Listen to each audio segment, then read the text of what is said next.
बाबा साहेब को मानते हैं तो हम सारे संस्कार बाबा साहेब के करेंगे, हर जगह बाबा साहेब की बात करेंगे, हर जगह भगवान बुद्ध की बात करेंगे। हमें दूसरे का ठेका नहीं उठाया। ऐसे लोगों को धिक्कारती हूँ। अरे कैसे भूल गए वो, कैसे वो इतने नमक हराम हो गए कि जिनकी बदौलत आज वो सुख बुद्ध में बैठे हैं, जिनकी बदौलत आज वो गाड़ियों में घूम रहे हैं। क्या कभी उस बाबा साहेब को याद किया? तो आज हम ऐसा आराम की जिंदगी जी रहे हैं। ये सब उन्हीं के त्याग और बलिदान की देन है। आज बहुत सारे लोग जब हमारे ऐसे प्रोग्राम होते हैं तो कभी बुद्ध बंदना या बाबा साहेब की फोटो भी रखना पसंद नहीं करते। मेरे भाई अगर घर में रह गए तो पैर दुखने लगेंगे। इन पैरों को समाज के लिए थोड़ा सा निकाल लेना। और धिक्कारती हूँ ऐसे लोगों को। और ये बात मैं एक सामाजिक कार्यकर्ता के तौर पर कह रही हूँ।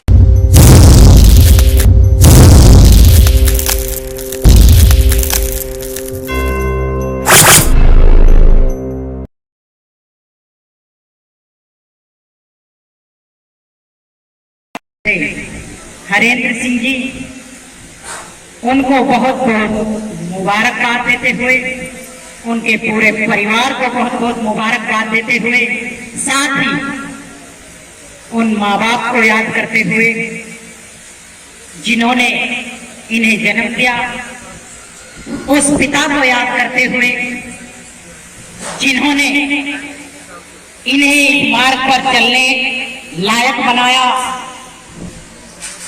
और नमन करते हुए इनकी खुद की मेहनत को आप सभी को मेरा नमो बुद्धाय जय भीम।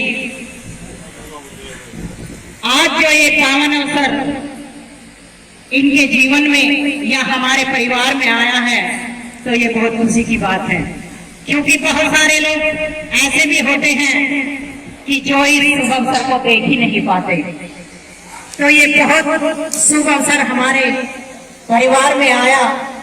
लेकिन अभी जो बात भाई शिव कुमार जी बोल रहे थे, मैं भी इनसे ये अपील करूंगी, ये रिक्वेस्ट करूंगी, क्योंकि मैं केवल अब इनकी बहन नहीं हूँ, मैं एक सामाजिक कार्यकर्ता हूँ और मेरे यहाँ बहुत सारे भाई भी बैठे हुए हैं जो इस उम्मीद के साथ मुझसे बाद में यहाँ की जो एक टीम है, कभी कभी फोन पे बात होती है तो कहते भी हैं कि बहन जी आप मास्टर जी से कहो ना। मैंने कहा आप नजदीक में रहते हो, आप कहो ना। मैं तो दूर रहती हूँ तो आप कहो कि वो बाबा साहेब के मिशन के लिए कुछ समय दें, कुछ अपने कदम आगे बढ़ाएं। अभी भाई शिव कुमार जी एक बात कह रहे थे कि भाई हरेंद्र जी अब रिटायर हो गए हैं तो वो समाज में अपना पूरा टाइम दें। अरे पूरा नहीं तो कम से कम आधा टाइम तो देना ही चाहिए, क्योंकि जो टाइम उनका ड्यूटी पे जा रहा था उस टाइम को वो समाज में लगा सकते हैं। अब तक इन्होंने अपनी पहचान यानी कि जीवन के 60 साल अपने परिवार, अपने भाई बहन, अपने पत्नी, अपने बच्चों के साथ दिए और बहुत ही अच्छे से दिए। ये उन चंद लोगों में से हैं जो सच्चाई के रास्ते पर चलते हुए एक अच्छी मुकाम को हासिल करते हैं। क्योंकि मैं ये बखूबी जानती हूँ कि कहां से संघर्ष करके कहां तक पहुंचे हैं।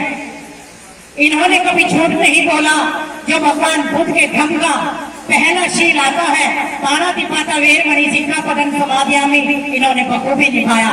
इन्होंने अपने जीवन में कभी किसी की हिंसा नहीं की। अभिन्न दाना वेरमणि सिक्खापदं समादयामि, इन्होंने कभी किसी की चोरी नहीं की। इन्होंने दूसरा शील भी भगवान बुद्ध के धम्म का बहुत अच्छे से निभाया।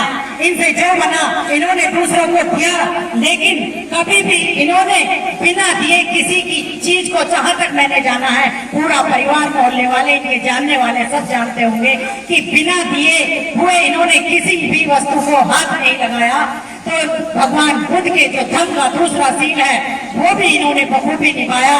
और भगवान बुद्ध के धम्म का तीसरा शील कामेषु मिच्छाचारा वेरमणि सिक्खापदं समादयामि, वो भी इन्होंने बहुत अच्छी तरीके से निभाया। इनके जीवन में जो जीवन संगी बनकर आई, उन्होंने उन्हीं के साथ ये संबंध रखा। बाकी को सभी को बहन और माँ या भाभी जो भी हैं उन्हीं की दृष्टि से देखा। और अब भगवान बुद्ध के धम्म का चौथा सील मूसावादा वेरमणि सिक्खापदम समाधियामी, इन्होंने भगवान बुद्ध के धम्म का चौथा सील की मैं झूठ नहीं बोलूंगा तो वो भी सील इन्होंने बखूबी निभाया। इन्होंने अपने जीवन के 60 सालों में मुझे नहीं लगता कि कभी ऐसा कोई झूठ बोला हो, क्योंकि जब भी कोई बात आती है ये मुंह पे ही चाहे किसी को कड़वे लग जाए लेकिन बोल देते हैं। और भगवान बुद्ध के धम्म का 5वां सील सुरा मेरे मध्य प्रमाद ठाना वेरमणि सिक्खापदम समाधियामी, वो भी इन्होंने बखूबी निभाया है। यानी कि ये किसी भी तरीके से किसी भी प्रकार के नशे के पास नहीं है, चाहे वो किसी भी तरीके का नशा है। तो मैं क्या, मेरा पूरा परिवार, इनके जानने वाले, इनके गुरु गर्व से कह सकते हैं कि श्रद्धेय हरेंद्र सिंह जी एक प्योर बुद्धिस्ट हैं, क्योंकि जो भगवान खुद के धर्म का पालन करते हुए अपने जीवन में उनको उतारता है। पहली बात आती है अपने जीवन में उतारने की, तो इन्होंने बखूबी अपने जीवन में उतारा है। और अब दूसरी बात आती है कि ये भगवान बुद्ध या बाबा साहेब के मिशन में कितना टाइम देंगे। तो समय समय पर जो यहाँ की टीम है, क्योंकि मैं तो मोदीनगर में रहती हूँ, कभी कई महीने में या फोन हुआ एक आधा हुआ, तो अगर आप इनसे जाने के लिए कहोगे तो ये भी मना नहीं करेंगे, इतनी भी उम्मीद मुझसे है। और कभी आप इनसे धम्म के लिए थोड़ी दान की अपेक्षा रखोगे तो भी ये मना नहीं करेंगे, इतनी भी उम्मीद मुझे इनसे है। लेकिन मैं ये चाहूंगी कि ये जो जीवन अब तक आपने घर में दिया, इस जीवन से महत्वपूर्ण जब आप समाज के बीच निकलोगे, परिवार में सबका जीवन महत्वपूर्ण होता है, लेकिन परिवार से भी महत्वपूर्ण होता है समाज में जाना। ये समाज बहुत सारे लोगों से मिलकर बनता है, बहुत सारे जो बहुजन नायक नायिकाएं हैं, जो आज हम ऐसा आराम की जिंदगी जी रहे हैं, ये सब उन्हीं के त्याग और बलिदान की देन है। आज बहुत सारे लोग जब हमारे ऐसे प्रोग्राम होते हैं तो कभी बुद्ध वंदना या बाबा साहेब की फोटो भी रखना पसंद नहीं करते, धिक्कारती हूं ऐसे लोगों को। और ये बात मैं एक सामाजिक कार्यकर्ता के तौर पर कह रही हूँ, ऐसे लोगों को धिक्कारती हूँ। अरे कैसे भूल गए वो, कैसे वो इतने नमक हराम हो गए कि जिनकी बदौलत आज वो सूट बूट में बैठे हैं, जिनकी बदौलत आज वो गाड़ियों में घूम रहे हैं। क्या कभी उस बाबा साहेब को याद किया? अगर सीरियल देखोगे तो बाबा साहेब के पिताजी बीमार होते हैं और उन्हें पढ़ाने के लिए कहते हैं कि मैं बड़ौदा के महाराजा का 3 गुना कर्ज दूंगा, लेकिन अपने बेटे को विदेश पढ़ने के लिए जरूर भेजूंगा। क्या उस बाप का दिल नहीं पटता होगा? क्या उस माँ का दिल नहीं पटता होगा? क्या उस पूज्य माता रमाबाई का दिल नहीं पटता होगा? तो इसलिए केवल हम जितने भी लोग मुझे यहाँ सुन रहे हैं, क्योंकि मैं कहीं पर भी डर कर नहीं बात करती, जब से मैं समाज के बीच निकली हूँ तो मैंने समाज के महत्व को भी जाना है और इस जीवन के महत्व को भी जाना है। जब मैं घर के बीच थी तो शायद मुझे मेरे भाई बहन चाचा ताऊ शायद शिव कुमार भी मुझे नहीं जानते होंगे कि हरेंद्र सिंह जी की कोई बहन राखी भी है। लेकिन जब मैं समाज के बीच जाने लगी, आज मैंने जाना है इस भारत के शायद कोई ही गांव ऐसा बचा होगा, कोई ही शहर ऐसा बचा होगा जिसमें कोई, चाहे मैं ये नहीं कहती कि बहुत सारे लोग जानते हैं, लेकिन बहुत सारे लोग राखी दामन को जानते हैं। ये कैसे हो गया? मैंने उन्हें कोई बहुत बड़ा काम नहीं दिया, मैंने उन्हें बहुत बड़ा पैसा नहीं लुटाया, मात्र बाबा साहेब के मिशन, बाबा साहेब के विचारों को लेकर मैं इस सोए हुए समाज को जगाने का थोड़ा सा काम कर रही हूँ। क्योंकि अगर किसी को रास्ता सही मिलता है तो उस रास्ते पर चलकर बहुत सारे लोग अपना ये जीवन बदल देते हैं। तो इसलिए जो पैसे से हम काम कर सकते हैं वो पैसे से करें, और अगर हमारे पास पैसा नहीं है तो हम समाज में टाइम देकर अपने इस सोए हुए समाज को जगाने का काम करें। क्योंकि जब हम बाबा साहेब और भगवान बुद्ध को देखते हैं तो भगवान बुद्ध ने राजमहल छोड़ा हम जैसे लोगों के लिए। वो राजा के बेटे थे, अगर उन्हें ऐसा आराम की जिंदगी प्यारी होती तो वो राजमहल नहीं छोड़ते, ये पैसा प्यारा होता तो वो राजमहल को नहीं छोड़ते। इसी तरीके से बाबा साहेब को भी पैसा प्यारा होता तो वो भारत के कानून मंत्री बन गए, ऐसा आराम की जिंदगी बिताते। लेकिन हम सब वहीं के वहीं रह जाते। और जब जब हमारे समाज के बीच ऐसे संपन्न लोग मिलते हैं तो मुझे हर गांव में जाके खुशी होती है। जितनी खुशी आज अपने इस भाई के लिए है, ऐसी ही खुशी जब मैं गांव में या शहर में कहीं जाती हूँ और वहाँ संपन्न लोग मिलते हैं तो वही खुशी हमें वहां भी नजर आती है कि हे बाबा साहेब, आपने तो दुख झेले, आपके परिवार ने तो दुख झेले, लेकिन इस समाज को आपने कहां से कहां पहुंचा। ये जो जिंदगी आप हम जी रहे हैं, ये सब बाबा साहेब की देन है। हम चाहे किसी भी परिस्थिति में रहें, कहीं पर भी रहें, लेकिन हमें बाबा साहेब को कभी भी नहीं भूलना है। जब बाबा साहेब हमें नहीं भूले तो फिर हम बाबा साहेब को कैसे भूल सकते हैं, ये सोचने की बात है। आज क्योंकि हम बुद्धिस्ट लोग हैं, तो मेरी बड़ी बहन भी भगवान बुद्ध की छोटी सी प्रतिमा अपने भाई के लिए लेकर आई है, और हम भी अपने बहुजन महापुरुषों का जो क्लब खड़ी होती है वो अपने भाई के लिए लेकर आए हैं, जिसपे बहुत सारे बहुजन महापुरुषों के चित्र दिखाई देंगे। तो मैं ये उम्मीद करूंगी कि वो फोटो घर में वो भगवान बुद्ध की मूर्ति और वो क्लॉक जरूर लगाना, क्योंकि जब जब किसी के भी उस घर में कदम पड़ेंगे, दीवार पर नजर जाएगी, तो कोई ना कोई तो पूछेगा, मास्टर जी ये कौन है जो घंटे में फोटो छपे हैं। जिसको नहीं पता है जरूर पूछेगा, क्योंकि उसमें बहुत सारे हैं, तो उन्हें भी पता चलेगा कि भाई ये बहुजन महापुरुषों के हैं। भाई अगर घर में रह गए तो पैर दुखने लगेंगे, इन पैरों को समाज के लिए थोड़ा सा निकाल लेना और सोए हुए समाज को जगाने का थोड़ा थोड़ा सा काम करना। आपकी ख्याति, आपका चरित्र बहुत उच्चवान है, आपकी ख्याति बहुत दूर तक जाएगी। अरे बहुत अभी मेरे भाई थोड़ी देर पहले ये कह रहे थे कि वो ऐसा कहते हैं, वो ऐसा कहते हैं, कोई बात नहीं, जो कुछ ऐसा कहते हैं उन्हें कहने दो। हम अपने पे डिपेंड करें कि हमारा काम क्या है। हम अगर बाबा साहेब को मानते हैं तो हम सारे संस्कार बाबा साहेब के करेंगे, हर जगह बाबा साहेब की बात करेंगे, हर जगह भगवान बुद्ध की बात करेंगे। हमें दूसरे का ठेका नहीं उठाया कि वो क्या कर रहा है, हम ये उंगली अपनी छाती पर रखेंगे। अरे इस समाज में बहुत सारे करोड़पति आए और बहुत सारे चले गए, लेकिन जाने के बाद उसी पैसे को लेकर परिवार में विवाद हो जाता है।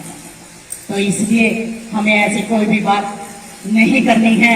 हमें तो केवल ये जो इन्होंने अपना सब कुछ, और मैं छोटी सी एक बात, क्योंकि इतने चादर नहीं लाया, उसमें एक छोटी सी बात मैं बाबा साहेब की इतने कहती हूँ। बाबा साहेब ने हमें आरक्षण दिलाया, आप सब लोग जानते हो। पूना पैक्ट कराया, हमें रिजर्वेशन मिला, राजनीति में जाने का अधिकार बाबा साहेब ने दिलाया। जब पहला कलेक्टर बनकर बाबा साहेब के पास पहुंचता है हमारे समाज का, मिठाई का डब्बा लेकर बाबा साहेब के पास वो कलेक्टर जाता है और कहता है कि बाबा साहेब आज मैं आपकी वजह से कलेक्टर बना हूं। तो बाबा साहेब उससे केवल एक बात कहते हैं कि मानते हो मैंने तुम्हें रिजर्वेशन दिलाया? हाँ बाबा साहेब, आपने मुझे रिजर्वेशन दिलाया। मानते हो कि मेरी वजह से कलेक्टर बने हो? हाँ बाबा साहेब, मानता हूँ कि मैं आपकी वजह से कलेक्टर बना हूँ। तो मेरी एक बात जीवन में हमेशा याद रखना कि जिस खोली में तुम पढ़े, जिस गांव में तुम्हारा बचपन बीता, उस खोली को और उस गांव में कभी भी जाना मत छोड़ना, क्योंकि बाबा साहेब का संदेश इसमें छिपा था।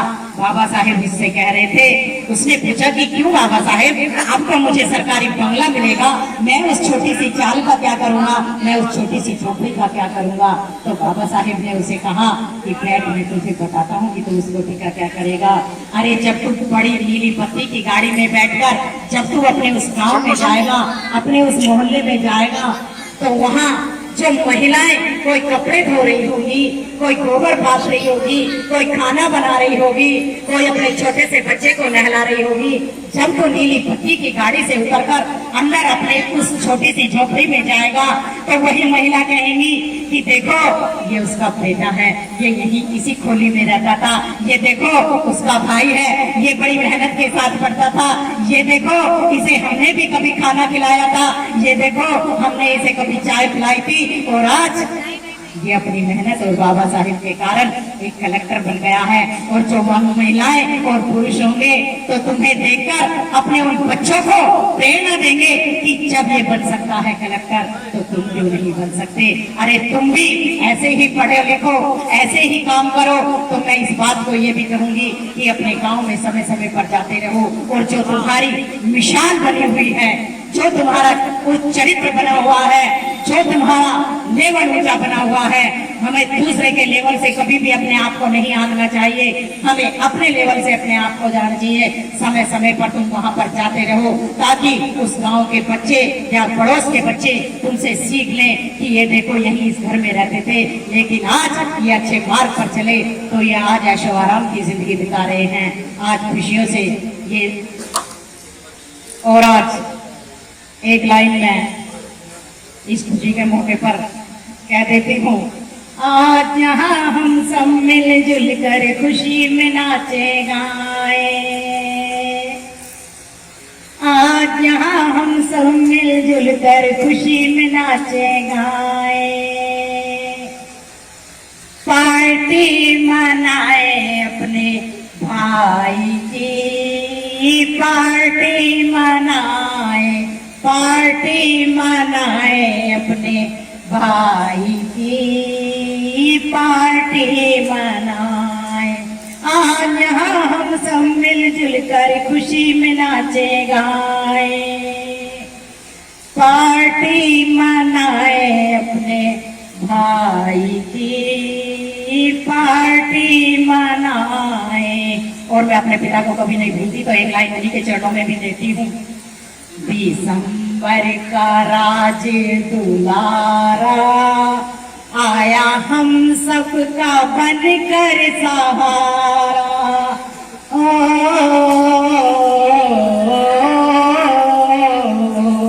दिसंबर का राज दुलारा आया हम सबका बनकर सहारा। इस अनमोल फरिश्ते से इस अनमोल फरिश्ते से नित चरणों शीश झुकवाए। पार्टी मनाए अपने भाई की, पार्टी मनाए। सभी को नमः बुधाय, जय Bhim. Thank you very much.